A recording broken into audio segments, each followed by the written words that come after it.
Hello, welcome to a reading vlog.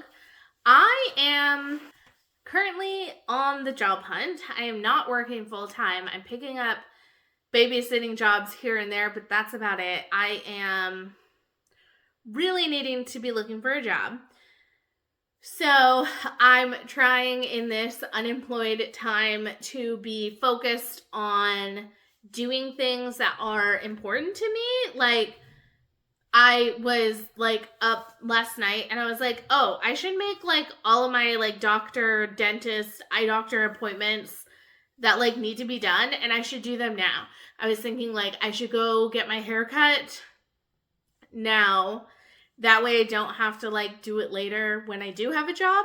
So I'm titling this something like trying to be productive while also job hunting.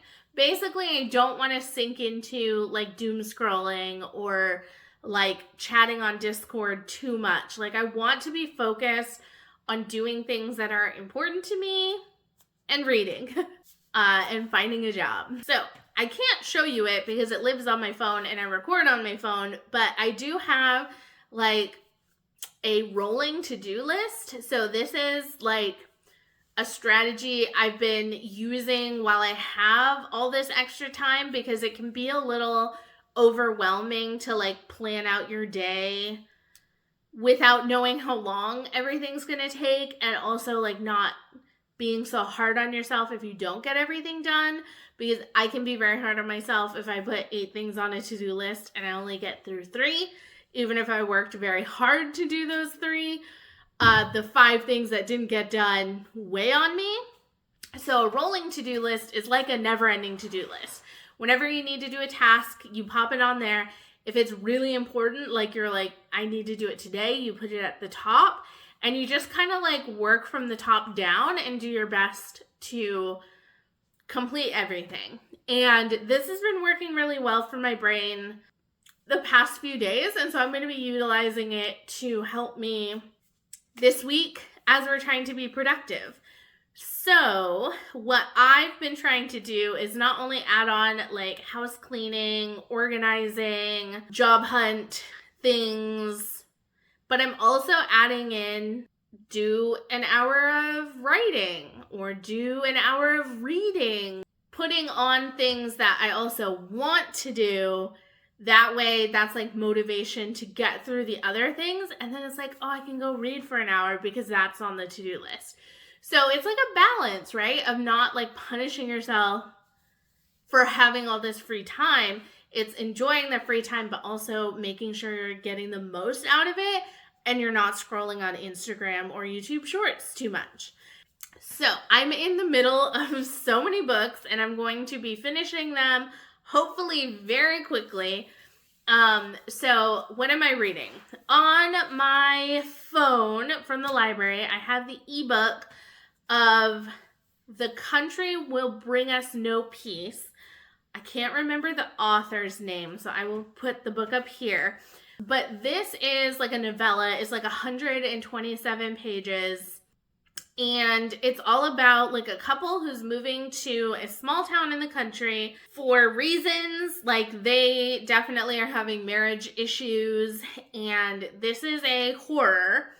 And it's definitely very eerie. You can just tell that things are off and that this couple is a little weird. And the town is a little weird. So I'm 26% of the way through. I'm really enjoying it. I'm planning to finish it today. That's my goal for today. And then I'll tell you what I think about it, but I'm enjoying it so far. And then another ebook that I'm in the middle of is Where the Mountain Meets the Moon. Is that what it's called? By Grace Lin.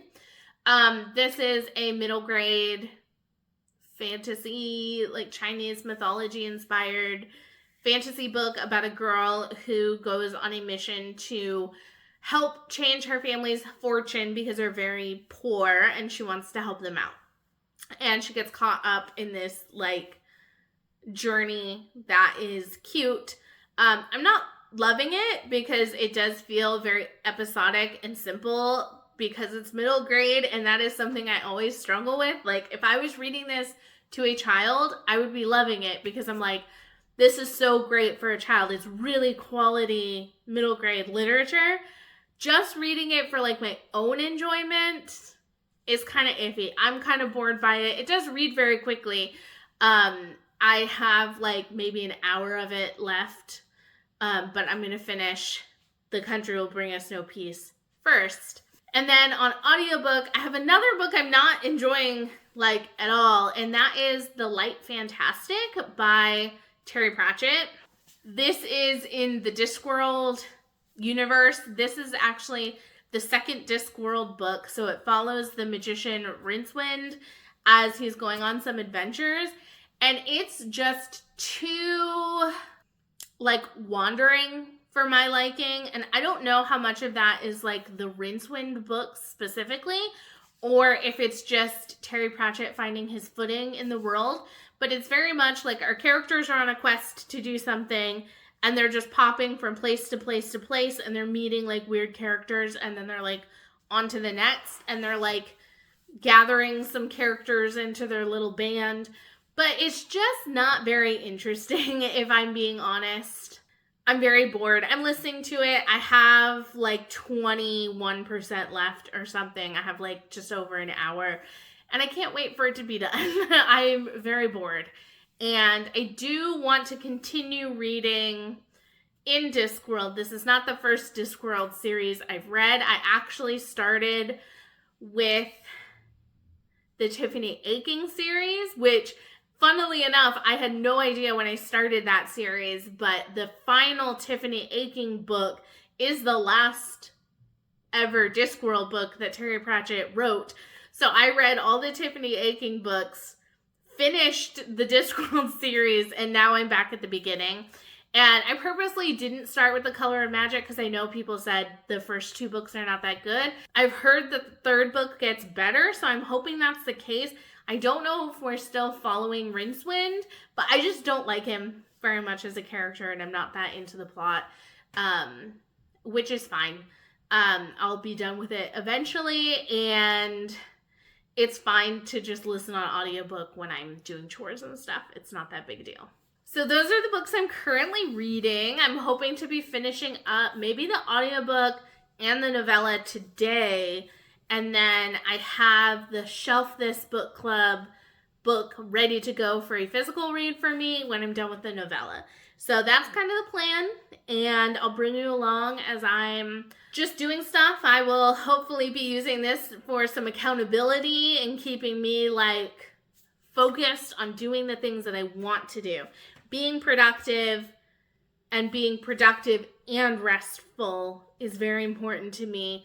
Not doom scrolling. I already did a little bit of it this morning, and I'm like, stop. So I'm really trying to nip that in the bud and like do the things I really want to do. I don't want to doom scroll. I just get stuck doing it. So that's my plan for the week. Okay, it's a few days later. I have some updates. I've been doing better at the being productive part than I have been at the reading part, but we're doing pretty good overall. So my main physical read right now is Stay for a Spell. This is for the Shelf This Book Club, and I am almost done with it. I have like 80 pages left, and I have to say that I can tell this is a debut novel as I'm reading it. I definitely think it needed to be edited a bit. It's feeling extremely repetitive, and I'm quite bored, honestly, as I've gotten like here into the middle, like these middle 150 pages. Like, some scenes are cute and fun, but there's something that's happening with the plot where the same thing keeps happening over and over again with the same result. I don't want to tell you what that is. I will tell you what this is about, though. This is about a princess who loves to read, and one day she stumbles into this bookshop. She's on like a journey to go be like an ambassador to other cities and stuff like that and check in on things. And when she goes into the bookshop, the old woman that runs it puts a curse on her that says she needs to unlock her heart's desire, otherwise she can't leave the bookshop. So and then the old lady dies, and she is stuck running this bookshop because she can't get out of it. And she loves books. It's very cute. The premise is cute. I like the main character, and I like the side characters enough. This is a fantasy romance, and there's just not been enough time on the romance, so I don't really care about the main couple. And they keep having like the same conversation over and over again that doesn't go anywhere. And so when I say that like I can tell it's a debut novel, those are the kinds of things I'm talking about. Like the structure of this and the plotting. There's so many scenes that like don't go anywhere, and they're not deepening character growth or anything that much. And so it's just, I think a lot of things should be cut. This could probably be a third of the length that it is, or cut out some of the scenes, get it down to a third, and then add in scenes that like actually mean something, because I feel like we're just having the same conversations over and over again. I feel like what's going to happen is really obvious, and I know like a lot of people who read a romance because they want a sort of predictable happy ending plot. For me, I don't mind like a predictable plot as long as there's some intrigue in the middle, and I feel like it's a little bit obvious. There's like one thing with a pirate character and there's one thing that's interesting about that, but I think, one, the author is not giving us enough information to figure out what it is. And the one part that I do know seems super obvious to me. So, I don't know. It's just this, it feels like it's written by an author who hasn't written a lot, and an editor who maybe didn't get the time to like really work on cleaning up the plot. It was probably, like, if I had to guess, it was the person who wrote the book. It got like the punctuation, sentence structure edits, but no like plot edits. And I think this needs a lot of plot editing to be good. I think the author has good ideas, but it's not being executed well, in my opinion. We'll see. Maybe the last 80 pages will surprise me in how much I enjoy them, but I'm assuming this is going to be like a 2.5 for me. Like, not terrible, for sure, but just not exciting, I guess. Another book that I did not like, that I gave 2 stars, was The Light Fantastic by Terry Pratchett. I can see why people say the first 2 books are not that good. I was just really bored. I couldn't even really tell you what it was about. I was listening to it, but it was kind of like in one ear and out the other, and I just wasn't having a great time with it. So I finished that, and then I went on to Equal Rights, and lo and behold, Equal Rights is so much better. I'm 12% in, and this one is so much fun so far. It's very funny. It's about a sorcerer who's dying, and they like pass on their magic abilities. He's like passing them on to a baby that's not been born yet, and he's like sure that it's going to be a boy, so he passes his magic on to the boy, because boys are the only ones who are supposed to be sorcerers. There are witches in this world, but witches are like a little bit different, and he's a sorcerer, so he has to pass on sorcerer's magic to a boy. Well, when the baby's born, turns out it's a girl. And so this girl is now growing up knowing magic. I don't think she knows that she's been bestowed with magic, but we can tell that she like has a little bit of affinity for magic. She just kind of knows more than she should. And we're getting introduced to Granny Weatherwax, who I know from the Tiffany Aching series, and I love, and she's going to be part of like the Witches series. I don't know if Equal Rights is the start of the Witches series. I'll have to look that up. My guess is yes, because we have Granny Weatherwax, and I think that's where she kind of first appears. So I'm enjoying it a lot. Granny Weatherwax is a great character, and I'm just finding this one so much more interesting and funny, much more like the Tiffany Aching books than the 2 Rincewind books that I listened to before, because those were very meh. So I'm gonna keep going. I've been, getting lots of job applications in, trying to keep up with like cleaning and chores around the house and stuff. And I've done a little bit of writing too, which has been good. I think I like sat down and wrote for like a half hour one day, and then I did another time where I was like doing some plotting for the readathon to like make sure all the pieces are where they need to be and that everything makes sense. And so I have 2 more characters that I need to write their story sections for, and then I can go back and make sure I have everything where it needs to be, and then start doing some like editing, see if anything needs to change. I think I've done enough plotting that I won't need to do big changes. It'll mostly be like prose editing that I'll be doing, like line edits, and then that will be done. And so then I need to move on to like the next part of the checklist for the readathon, which is the Discord and any graphics and a rules document and getting my sister on the art. So there's lots of stuff that still needs to be done, but I'm almost done with like the writing portion of it. I haven't decided if there will be like an ending portion. I probably do need to think about like a finale, like at the end of the readathon, like one more section to kind of wrap it up. I think that's probably needed. So I'll probably have to like think about writing that as well. So that's kind of where I'm at, and it's Saturday, so we're at the weekend, and I'll probably continue this for a couple more days to give it like a full week. So I'm definitely going to finish this within that time and maybe tell you what I'm reading next, maybe not. See what other things I get done during that time. I'm coming to you with news that I did not expect to be coming to you with today, and that is that I'm DNFing Don Quixote. I have been reading this since February with Marcella and Lizzie, my friends from here on BookTube.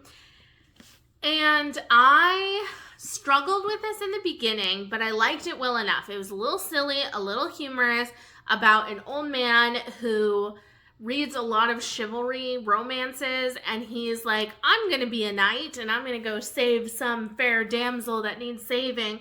And he's like a bumbling man. He's a little bit crazy. Like, he makes up stories about like those windmills are actually giants in disguise, and he's like off attacking windmills thinking they're giants, and he's very delusional about it.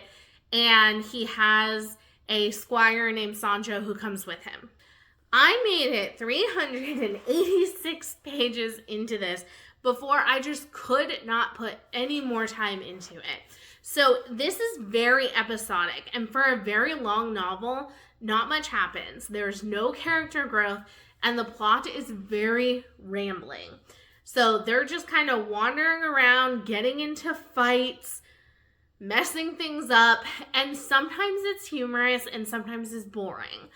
Most of the time it's boring with a little bit of humor mixed in, where I kind of chuckle, but I'm overall quite bored with it. There's no character development from our characters yet, and I don't really care if they do improve in character at all, because I'm just done with it. I took this week where I was trying to be productive, and every day the first thing I read was 1 or 2 chapters of this. I read 60 pages throughout the week, and I just did not want to do any more. I was so done with it. I didn't even make it to the end of my chapter, which was like 3 more pages. I was like, I'm so done. So I had been trying to get to the midpoint of the book, where Cervantes had written this as like one novel, and then like a decade later wrote the second one as like a follow-up, but we just know it as like one novel. And I've been trying to get through the first one, and I only had like 140 pages left, but I couldn't do like 3 more weeks of it. I was so tired of it. Every time I had to pick this up, I was dreading having to read 15 pages of it, which is not that much. It doesn't take that long. I just was so bored. So I decided to be done with this. This does check off one intimidating classic that I tried. If I wasn't able to complete it during a buddy read, I just don't think I'm that interested. And I maybe should have given up a little bit earlier, but I was really trying to at least get halfway. So I'm going to be putting this down. But, you know, I tried, and that's the thing with classics for me. Like, the ones I truly like, and I really enjoy, and I will read it for fun. When I'm pushing myself to read it just to say I finished it, that's usually when I'm like, this classic is not for me.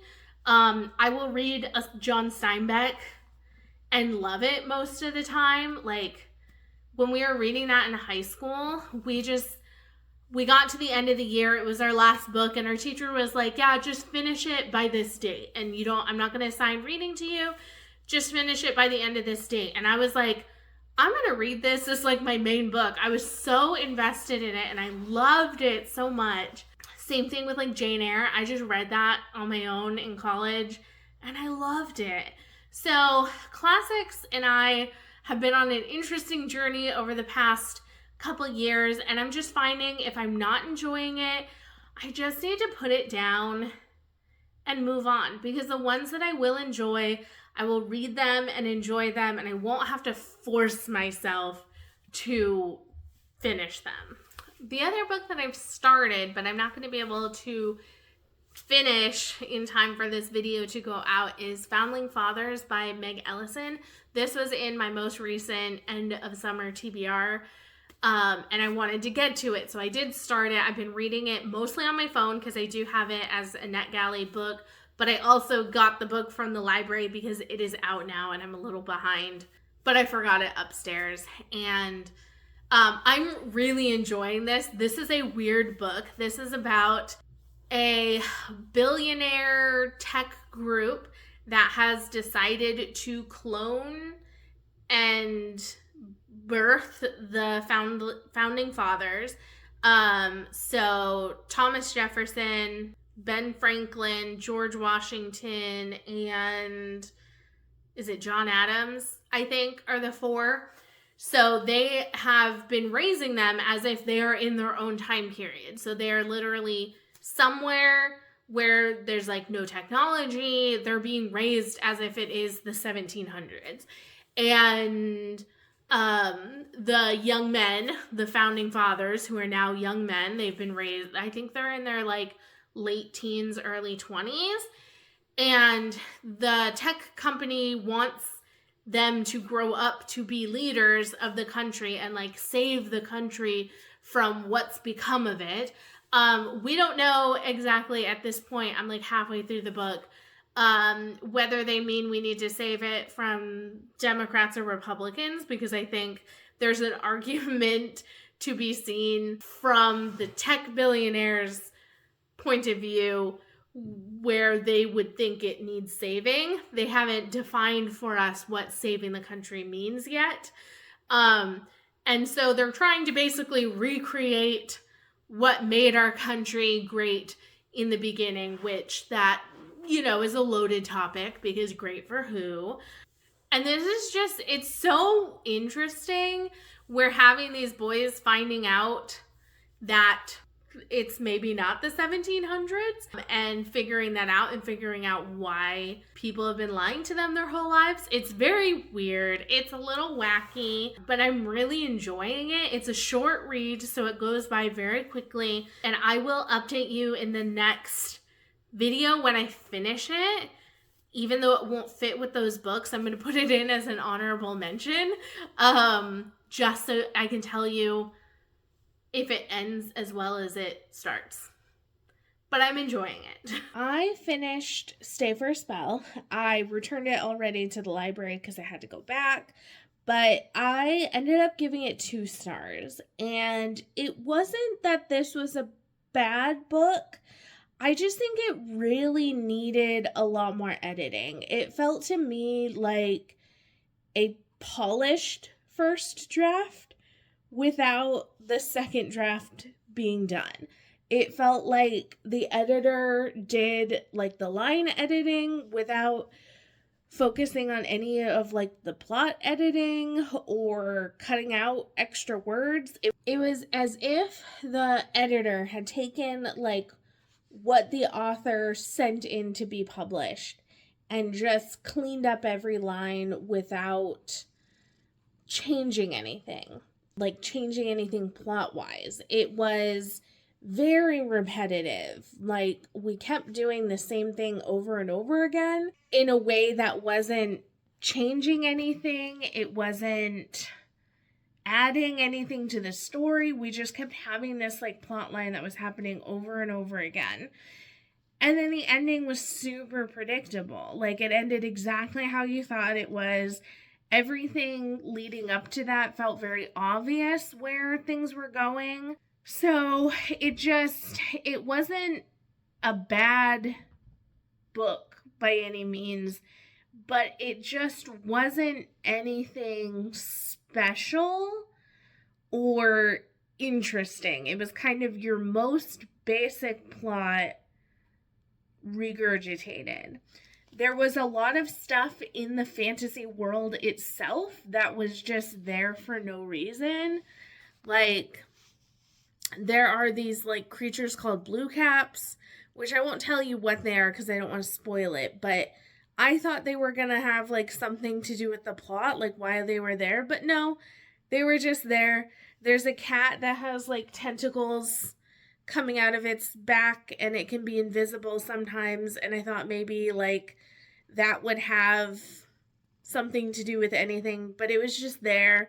I don't know. It just felt very much like a debut author who then didn't get edited strongly enough, so they just came out with like a book that felt kind of half-baked, in my opinion. I've been listening to and enjoying Equal Rights. I already told you what that was about, but I'm like 30% of the way through listening to it on audiobook, and it's very enjoyable. I'm really having a good time with it, and I'm about to pick up a book for a secret vlog that I can't tell you about right now, but I need to get to that. And then as far as productivity, I found a really good morning routine that's working for me, where I wake up, I take care of the animals, I eat breakfast, and then I do my workout, and then I start applying for jobs. And so that's been really good. That's been very successful, and I'm glad I kind of took this week or so to focus on that and kind of get that schedule going. I will say it's been like a slower reading week, so I'm sorry that there's not more books to talk about, but I do have some big videos coming up, hopefully, so you will get more reading in those videos. This was just kind of a light reading, but lots of work being done kind of week. So it's actually time for me to go downstairs and start my morning routine, so I'm going to go do that. Thank you so much for watching, and I'll see you in the next video. Bye!